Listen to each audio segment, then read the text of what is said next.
30 miaka tunamshukuru Mungu. Mimi naitwa Maria Filbert Kaheta, ni muumini wa parokia ya Bikira Maria Mkingiwa Dhambi ya Asili Kifaru, jimbo la Same.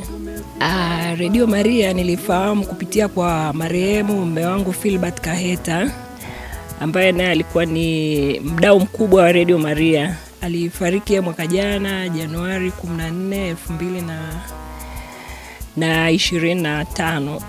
Sasa hivi amefikisha mwaka. Kwa hiyo yeye alikuwa anaipenda sana Radio Maria na mimi nilijua Radio Maria kupitia kwake.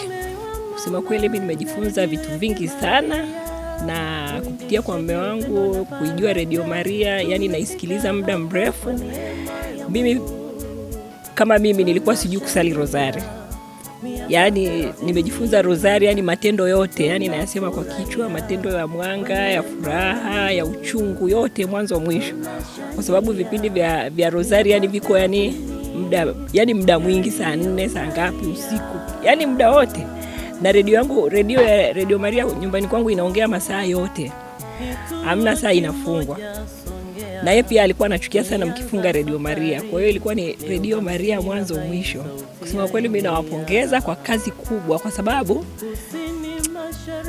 uhamasishaji wenyewe pia ni mzuri, yani wanahamasisha vizuri. Watu wengi naona nawasikiliza huko kwenye vipindi wakiwa wanachangia, na maeneo mengi ya nchi naona kama yani wanasikiliza Radio Maria. Yani kuna minara unasikia sasa hivi tunachangia mnara wapi, sijui wapi. Kwa hiyo naona kama inaenea Tanzania nzima yani. Kwa hiyo nawapongeza sana Radio Maria Tanzania. Uinue tena kwa miaka ijayo na radio ya Mama